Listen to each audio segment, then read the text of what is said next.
Hello there, everybody, and welcome to the Worth Unlimited Agent Update and Sales Track Trading Call. And this would be for October 22nd, 2018. I want to welcome everybody to the call.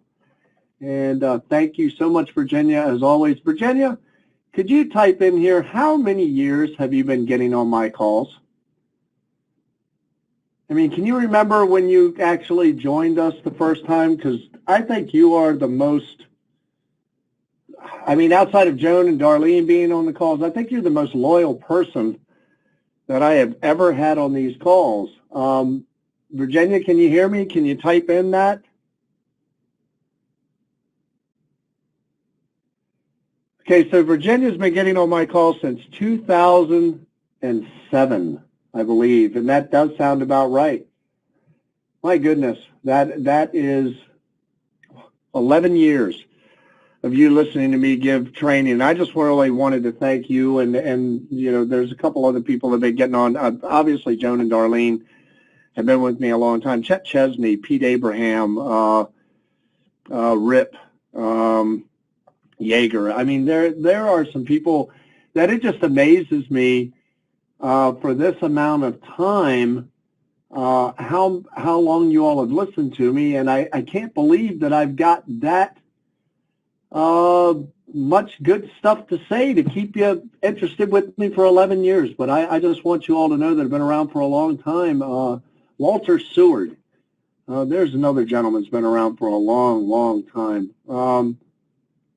And I could go on and on and on. I just, Kai Baker, there's another gentleman for years and years and years. This just really, it means a lot to me. So I just wanted to say to all of you that have been getting on for.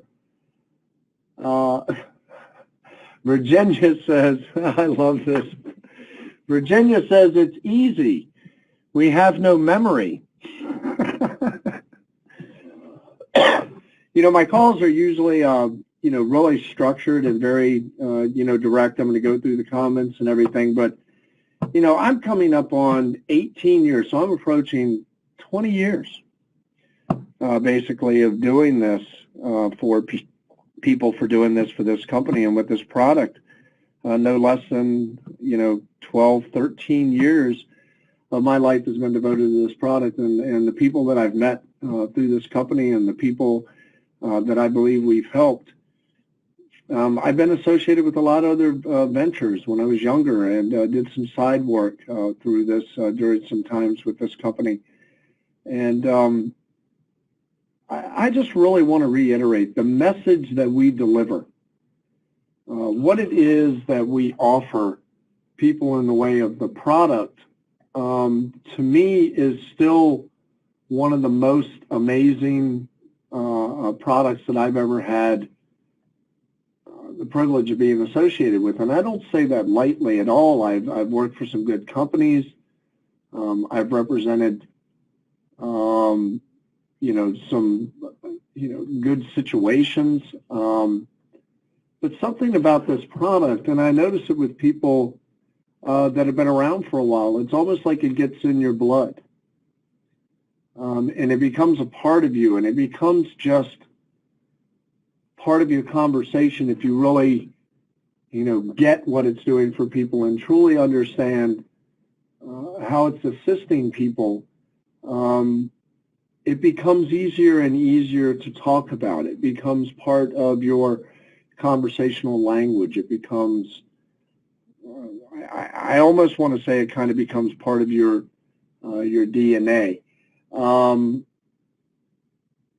So again, I just wanted to thank everybody that's been getting on for so long, and people that are still pushing forward and working with the company and helping us achieve that mission of buying America back, one family at a time. So if you are brand new to the call, you can go to the question section, and in that question section, you'll see a little arrow. If you click that, that's in your GoToMeeting toolbar that populated when you joined this webinar.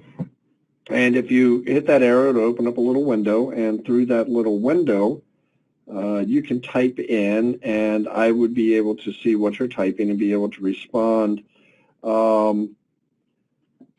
try to keep it on topic of what it is that we're speaking about. But tonight we're kind of wrapping up the first 6 lessons of sales, track, personality types, what's holding us back, what's motivating us. I want to kind of concentrate on the customer and our attitude towards the customer tonight, because I think that is a big deal. How we represent ourselves, how you position yourself, how you are viewed is a direct representation of the company, even though you're independent agents. But it's also a direct reflection of you and how you do business as well. So, one of the screens that I typically always have on the calls is this screen right here that, we truly believe in change through education and making a difference you can be proud of in your community, the lives of our agents, the lives of individuals. The concepts are sound, bank like a bank, take control of your future, be your own boss. Variate off of these. These are very simplistic messages that the company offers, but it goes so much deeper than that. Financial freedom could be one of these, better understanding of your finances in particular. And I know all that falls through change through education, but I want you to think of the education, if you've been on this product before, if you've watched the videos, if you understand what the product is, and how it truly comes together for the client, that it is much more than just a spreadsheet. It is much more than just some numbers that you could arbitrarily come up with. There's been a lot of companies that have tried to copycat what we do, and a lot of companies out there that to this day say that they do what we do. And the way this was designed and when it was designed, I know who designed it. I know the proprietary information that's involved in that design. And I've looked at a lot of different products, and I've never seen anything that does what this product does. I've seen a lot of companies tout it. And I've heard everything, and I don't want to be a dissenter, but, we hear about Dave Ramsey and 9-year mortgage and pay off your mortgage. And there's so many companies out there now. But I want you all to remember you're part of the company that originated this, that kind of started this concept here in America. The concept had been here prior. But we were the ones that perfected it for utilization here, and the way that we built it, it's not arbitrary. Most of the products out there today are just a standard dollar amount per month that you send. Whether that's in your budget or out of your budget, what makes our product so unique is that interactive capability of it understanding when money is going to be spent, how much money you have on hand, and where you're going to take the greatest advantage of applying money to principal, so that it's always a plus, plus, plus win for you paying off the debt rather than maintaining the debt. If you are utilizing the line of credit methodology, that whole education about the idea that interest rates don't matter, that is a huge education in finance. That was a big piece for me, understanding that different types of loans operate in different ways. And because of the way those loans operate and the way they calculate interest, you can physically use certain types of lines of credit and loans and things of that nature to pay off other types of loans and lines of credit and things of that nature. Understanding that philosophy, how money operates, how it moves, and that it's not a static thing, and that you can use banking products to your advantage, give you the whole idea of taking control of your future and being your own boss. The idea of using the checking and savings account is really for people starting out, and they're getting to feel their way through their finances. The thing about using checking and savings is so absolutely perfect for the college student trying to pay off student loans. For the person coming right out that doesn't own a home yet, that's trying to pay off a mountain of debt, cars, people coming out of divorce. These are big deals. These are real situations. There's a lot of lateral market. But the concepts that you learn through this and how your money flows and how it operates really sets you up for, taking control of your future, banking like a bank, being your own boss. And as we always say, all of this comes down to you taking some type of action. And action's negative or positive. And what I mean by that is you can either take action towards something or action away from something. you can devote your time in another area. Many of you, I'm sure, have full-time jobs and are doing this part-time. Whether you're doing it full-time or part-time, you can make good money, but you need to apply activity to your business. What I love to say is daily. And don't truly concentrate on the result, but have a realistic goal in mind, a SMART goal, as we've learned over the past few lessons that we've had here. Have a SMART goal in mind, and pursue that goal a little bit every day. Tom Cruise used to say, he said, that he devoted 1 hour a day of his life to what he considered to be the impossible. And that's one of the things he considered to be his key to success, is that idea of focusing on something that to many people may very well be impossible, but devoting an hour to that every single day to try to find out more about it, to see if it was achievable, how that would come together. So we want to welcome you to the Worth Team if you're brand new, and if you've been with us for a long time. I just wanted to remind you what this really is all about and how much you do have to offer people as far as the value that you bring to the table, whether it's in their personal or business finance or both. I'm just very proud of the product and the company. And so, Sales Track Training Review, the one thing that we are always going to review. Now, I want you to know that we have concentrated a lot of time on talking about the first 6 lessons of Sales Track, which is what we have here. And there's actually a total of 22 lessons with Sales Track, and I know that may sound daunting to a lot of people. But the first 6, and the reason we always review these and we spend a lot of time talking about these is these are your introduction, and I really want everybody to understand that your introduction is so imperative. How you come across to someone on that first blush is so imperative to the overall outcome of your presentation or your situation with that client.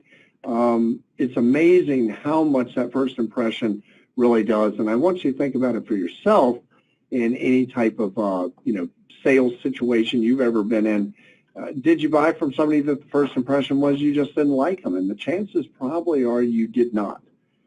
So that's why we spend so much time in these first 6 lessons, and we talk about personality types and where we can find people and things of this nature.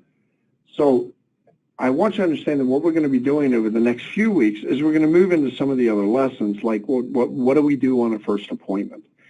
What do we do? What are some of the questions that we get? How should we be prepared for a second appointment?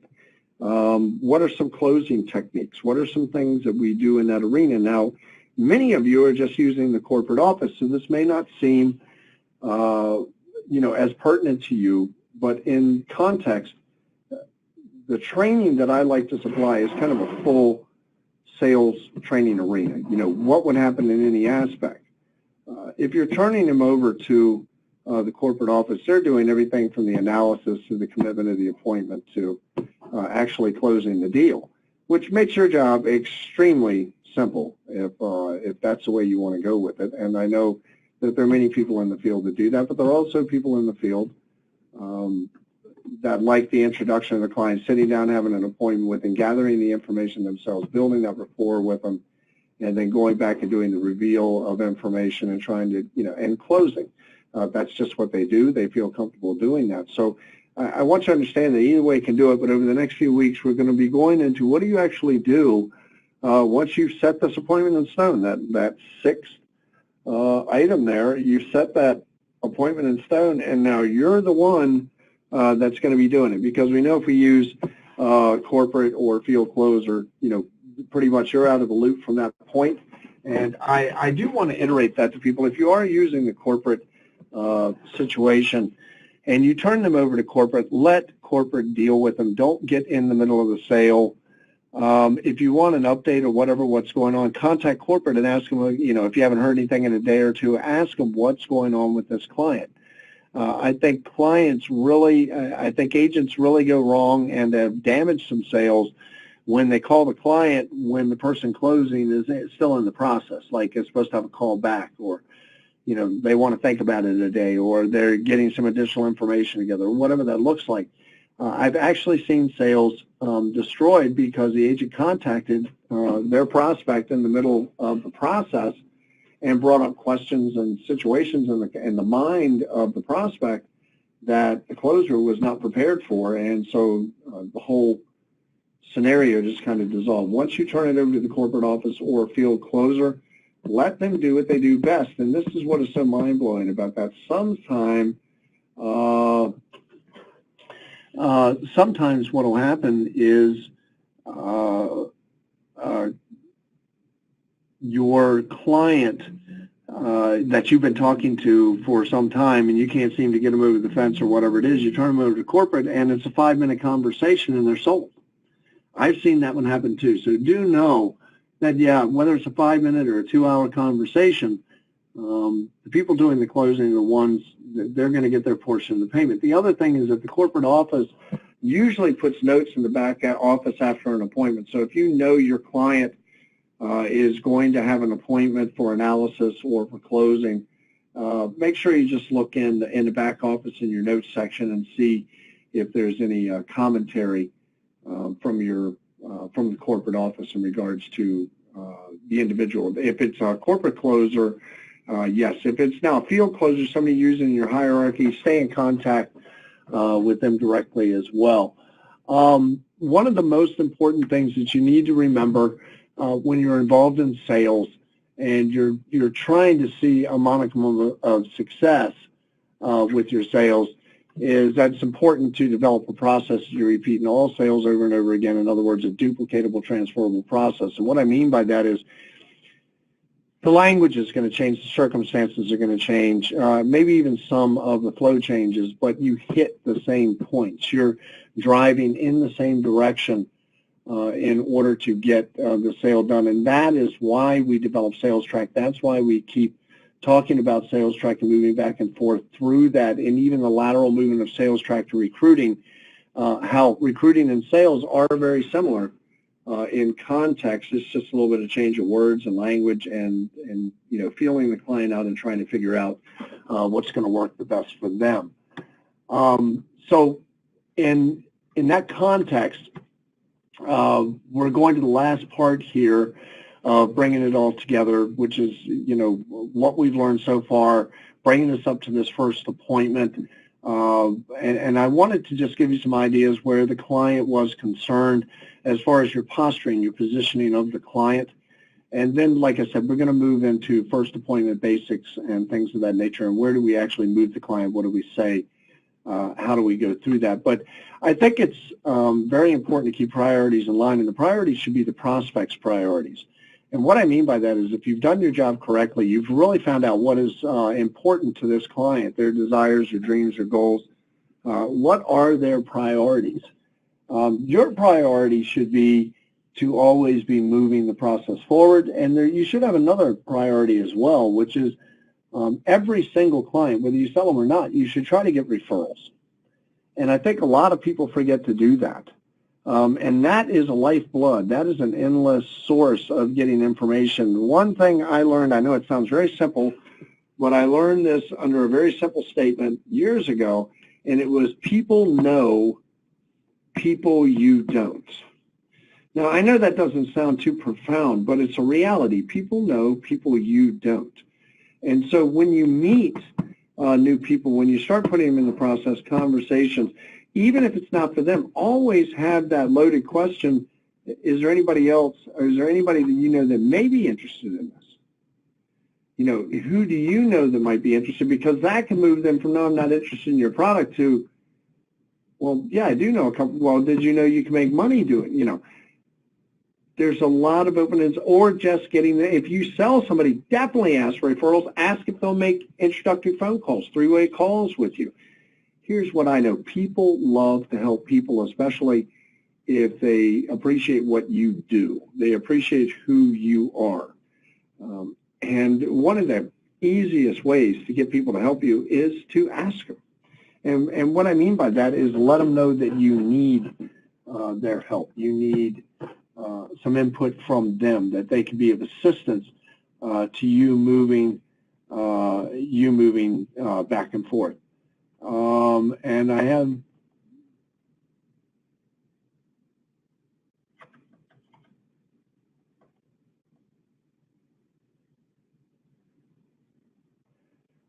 Daniel, I'm not sure what you're talking about, said that there's a banging noise here. But nobody else is complaining of that, so not quite sure what that is. But nobody else seems to be hearing that in the background. So sorry that I broke there. But any event. The other thing that I want you to be aware of is that it's when I talk about your posturing with the client, you should be there to serve the client. I mean, you have an agenda of trying to, get your sale. I mean, that is what you're there for. But as we have spoken about so many times, we're really talking about sharing information. This is not what I would call a hard sell.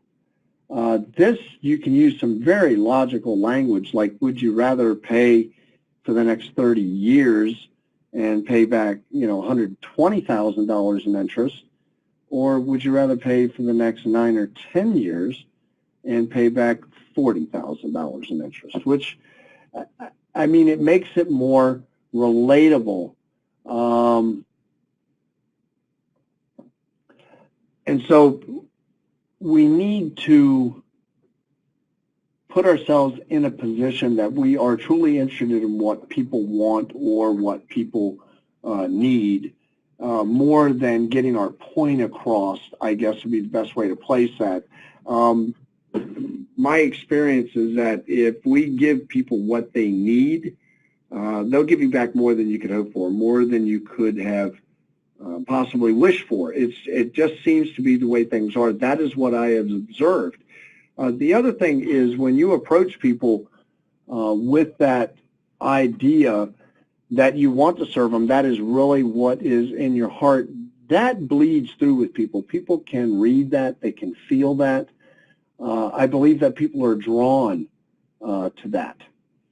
So when we place ourselves in the position of being a servant, we place ourselves in a position where I think our posture, our demeanor, and everything is so much different that people don't feel as much of a sense of intimidation. Now, being a servant does not mean being weak or doing things in a certain manner or backing up, so to speak. But being a servant is more, sometimes it's telling people the truth.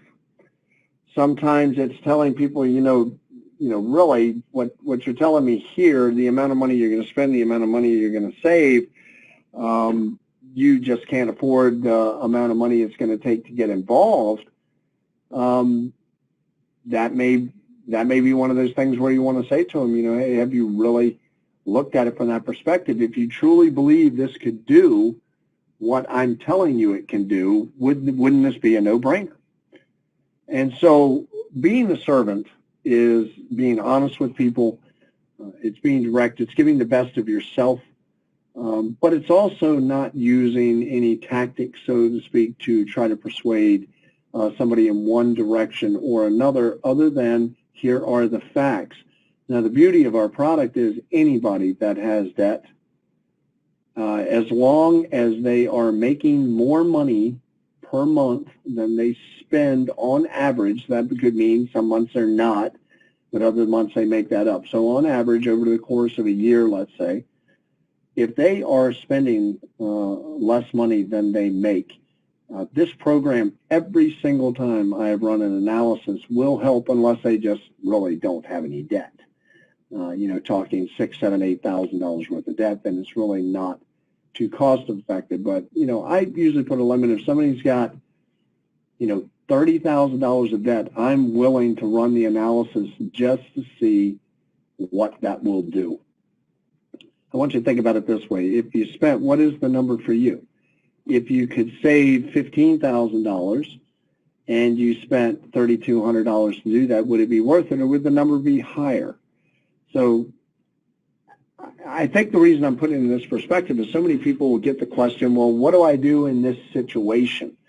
The person has this, this, and this.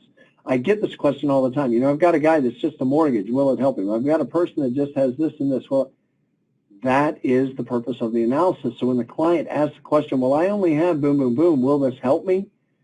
The response should be, let's run the numbers. It doesn't take us that long. Let's just run the numbers and see.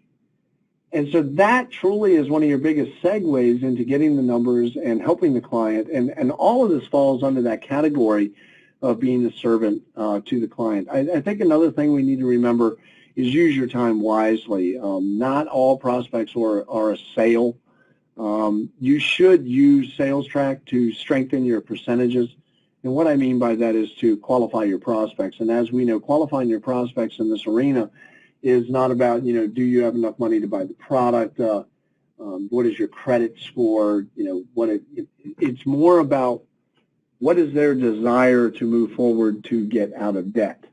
That's what you're really qualifying in these first 6 lessons of SalesTrack before you get to your first appointment. And your first appointment, you're going to get your numbers. You're going to get the information you need. You're going to start looking at things a little bit more critically as far as do they qualify or is it beneficial, I think I should say to you from that perspective. But at this point, all you're really looking for is do they really have a desire to, whatever their scenario is that fits with the product, stop paying all that interest to the bank, pay their home off early, save some money in interest. They have a true desire to liquidate their debt or a portion of their debt. They don't have another program that they're using currently that works. I've found a lot of clients that I've had more recently are people that have tried other things, especially have tried some of the things that were copycats of what we have for a lot less money and realized that, well, all it was doing was telling me to send the same amount of money every single month. And I could have done that just with a piece of paper, but that is not our product. So I think it's important that we educate our clientele. But at this stage, right now, all we're really talking about is qualifying their desire to get out of debt and move forward. You should invest in your prospects as well, beyond the point of the sale. And what I mean by that is invest in their situation, invest in understanding and getting to know maybe their family or getting to know them a little bit better. This is not the short sale. This is not the automotive sale where it's get in, get out. This is a sale where you truly need to build a relationship with the individual. You truly need to find out information about them, background context information from your client, so that when you're moving through these difficult discussions or you're moving through the information that involves their finances, it's much more comfortable because they don't feel like you're judging them, so to speak. They feel like you're trying to help them, like you're a part of them. You have built up enough rapport with them that you have the right to ask these questions, so to speak, and they don't feel quite as negative. When you go buy a car, you get a credit report run. They look at the credit report. They say either you have good credit or bad. They don't say anything about how you're paying your bills or how you could pay off your debt or any of that. And remember, that is the difference. We're talking about information that's not from a judgment standpoint. It's how do we help you correct this in your life. When in most sales, it's let me add something to you and show you how you can afford it. And I want you to really think about that. In most sales, it's how can we add something to what you already have and you can afford it. With this, it's, okay, you have all of this stuff. How can we possibly, pay it down quicker? And that could either be so you're just out of debt and can enjoy your life, or so you can buy more stuff. I know that may sound ridiculous, but that is human nature, and that's the way that is. Invest in and beyond what you can take from them and concentrate on what will ultimately benefit them. You should be a trusted advocate with your clients. And in being that trusted advocate, that means that you do what you say, and you say what you do. Always be a person of your word. Always be a person that shows up on time. Always be a person that gives the heads up on what is going on. But also, once you become that person that they can trust, people will tend to open up a little bit more and begin to share like their dreams and their desires, and will Why is this such a burden for you? Why is it so, and this should be a question you're asking anyway, is why is it so important for you to get out of debt? What is your motivator? Why has this come to the forefront? What is it? Where would you like to see yourself in 5 years? Where would you like to see yourself in 10 years? All of this comes through becoming that trusted advocate. And I know many of you may be thinking right now, well, man, trust, takes a long time. But we are talking about the exchange of information. We're not talking like the type of trust you with their life. We're talking about, I trust his process. I trust who this person is. I trust the information that they're giving me. And all of this comes through this first 6 lessons, this initial introduction, you being a person of your word, the way you appear in business. Are you forthright? Are you dressed? It doesn't mean you have to be dressed to the nines, but are you dressed well? Are you neat? Are you tidy? Do you dot your I's and cross your T's? Are you someone that they would feel comfortable doing business with? If you can establish trust, especially with a client, then you're there. And with this product, I can tell you, if your client does not trust you, they're not going to move forward. They are not going to look at you as an advocate. If they don't trust the information, most people are going to, because one, not a lot of people have heard of doing things this way. Two, people are more skeptical now of the financial services industry, so to speak, than they've ever been. A lot of that has to do with 2008 mortgage meltdown, with Lehman Marcus and all that stuff going on. I mean, just huge businesses going out of business. I know that's been a long time, but it resonated with a lot of mistrust. And think about the age of the people now when that happened. The people that were 18 are now 28. So people that were 20 are now in their 30s. More financial responsibility, less trust in that financial arena. So this is why I've really pushed that whole idea of just have a conversation and share the information. Don't try to be pushy with it, and see who picks up this information, who truly needs it, and then walk them through the process and be a person of your word. And that will begin to gain the trust. Never make something up off the cuff. Never try to answer a question you don't know. Hey, let's put a pin in that. I'll make sure I get you an answer on that in a timely manner. I really don't know the answer to that, but let's, keep the process moving forward. So with all of that, trust is such a huge deal in this particular sale because it's something they're going to be using for an extended period of time. They may reach out to you again, and it's somebody you want to get referrals from, and it's not going to be a quick, easy, one-stop shop. We want to be, we all want to be the expert. And we all want to be the authority, but it's more valuable to be a friend to them. People understand when you don't know the answer to the question. Now, if you've been around the company for a long time, you may have that ability that you understand the nature of most questions and what is going on and how to bring that to bear. But at the end of the day, it's not going to be as important as that initial conversation and the truth and reality of information that you're giving to the client. And there's a key point here. They have to understand the information. And that's why we talk a lot about, please don't just try to explain the product to somebody. Use the tools that are in place. Use the videos. Use everything that we've put in place to give an explanation of what's occurring.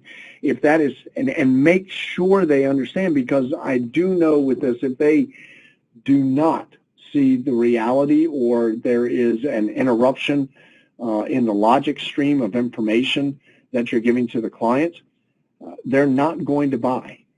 People need about 10 reasons to buy. They need 1 reason not to buy. So remember that establishing that rapport will give you more leeway with information, and people do like to buy from people that they like. Being an expert or an authority is good, building lasting relationships, being a trusted friend. These are the things that are not going to limit your success with this particular company in regards to how far you can go with it, getting referrals from individuals, expanding your business. And all of this as well plays into your recruiting when you're trying to find agents as well. All of this holds true. I am a strong believer that your ethics, your morals, your values, and things of that nature are what are going to set you apart. Now, there's so many other things that we could go into, and I'm going to go into some of those next week when it comes to doing this right and how we position. But the reason I really wanted to talk to you about the customer today is the customer today is much more skeptical. There's more information online. More people do information through Google search and things of that nature. So it's more imperative than it's ever been that you stay on top of your client, that you converse with your client, you build that rapport, you walk them through the process, and don't, allow this to just drag on and on and on and on. And if you do this with your clients and you get referrals, you're not going to have to hunt and kill every day. I've used that term for a long time, and what I mean by that is every single day, if you don't have a base of referrals or a Rolodex of people that you're creating, every day you're going to have to go out and find brand new people. And it's much easier to have, I guess a good way of putting it, have your food brought to you. And that's what referrals is all about. So anybody and everybody you talk to, who do we talk to? Anybody that we can. Why is that? Because we're not trying to sell them. If we just share the information with certain people, it's going to resonate and they're going to want to know more about it. And that's just the reality of what it is that we offer in business. With that having been said, I'm going to go to Dr. Joan Hackensack. I know that last week she wasn't feeling very well, and we couldn't have her on the call, but I'm going to see if Dr. Joan is feeling better, and if she'd like to get on and give you all a little bit of a wrap-up here with some information that we've talked about, and I always like getting her swing on that information as well, and what she's taking away, and maybe knowing where we are right now, maybe some reminders that she would like to leave you all with as well before we move into the next few weeks, moving deeper into sales track. Cultivate prospects and the customers that you trust and gather referrals for life. Everybody, would you please welcome Dr. Joan Hackensack. Joan, are you there? I am here. How are you? Oh, my goodness. Joan, are you doing all right, or did this one get you I'm pretty much good? better. Okay. I am much better, yes. Okay, I have a voice, yay. Yeah, and I went through it too. I mean, this happened to me last year, and it happened to me this year, and it's not the flu. I don't know what it is, but you heard me, went in my throat, my bronchi. Oh, yeah. Is that where it went for you? Did you get throat and bronchi and all that? Oh, yeah. Throat, bronchi, and head.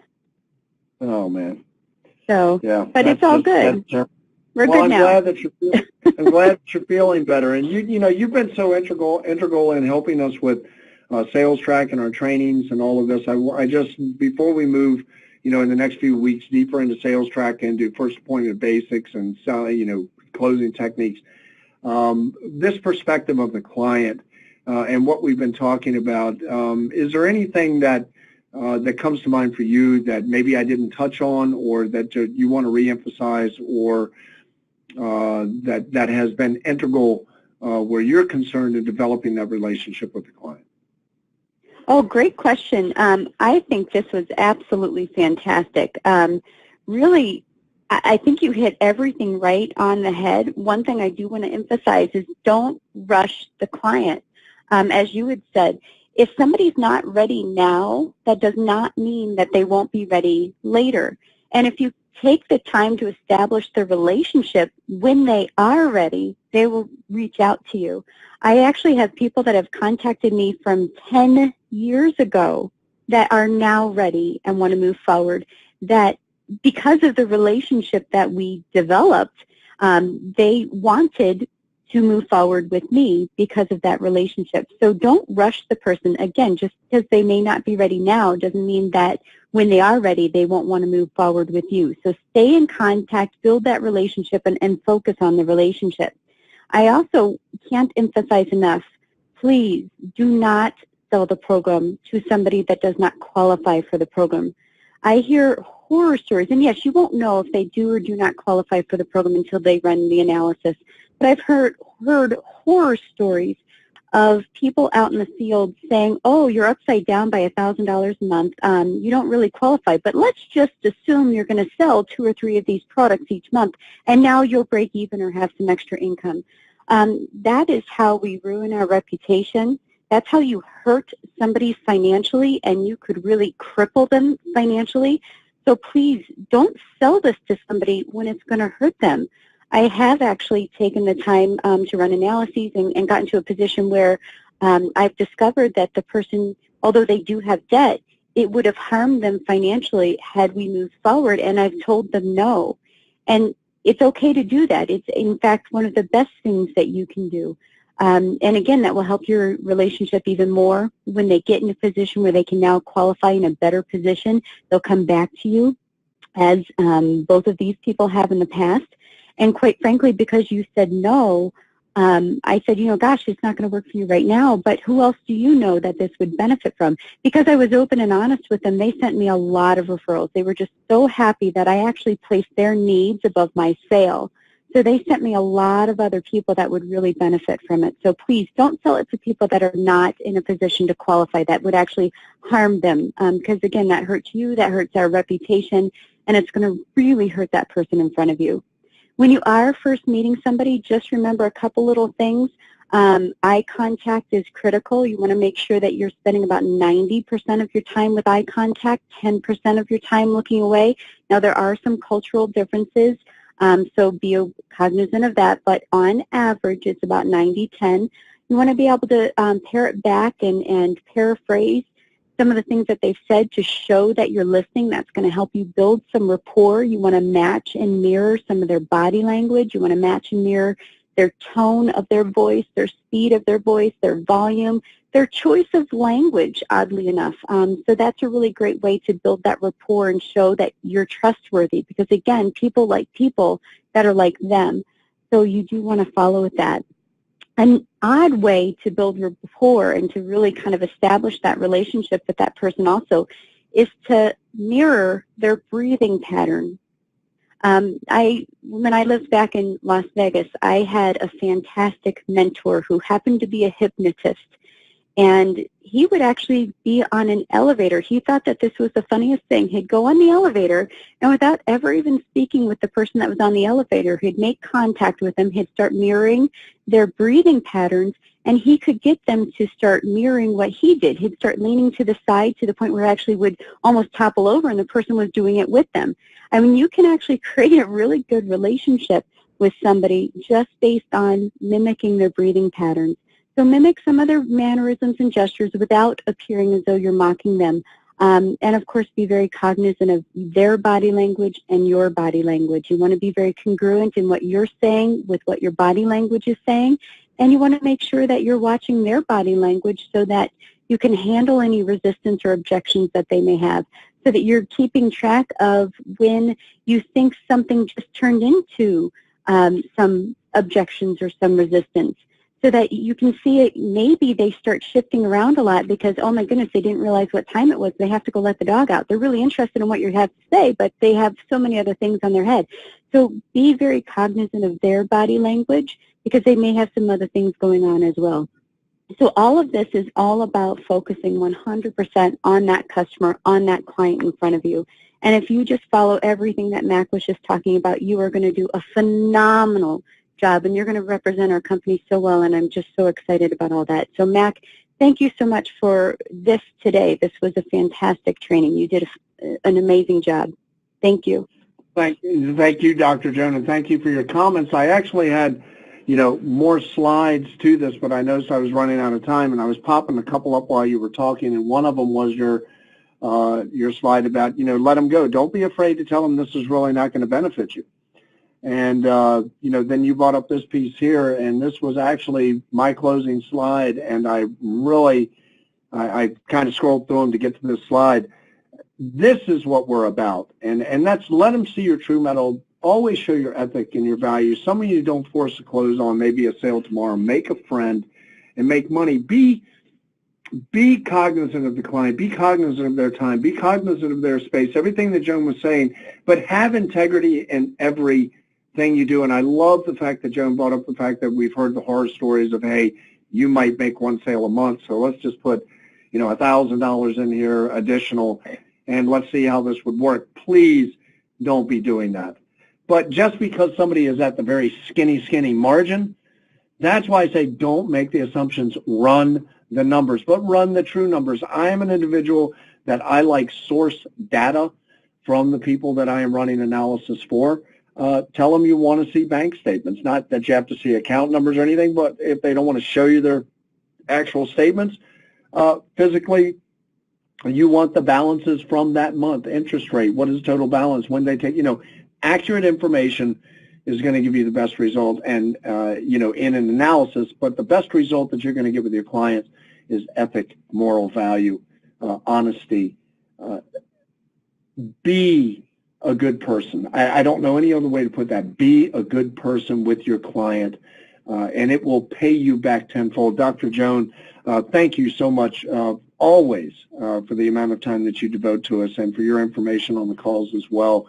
And I want to thank everybody that joined us. And this has been the Worth Unlimited Agent Update and Sales Track Training Call for October 22nd, 2018. I'm your National Sales and Training Director. This is Max Saunders. And I want to say thank you so much for joining us. Let's get out there and do it big. Let's get out there and do it right. But at the very least, let's get out there and do something right now. This is Max Saunders saying bye-bye for now.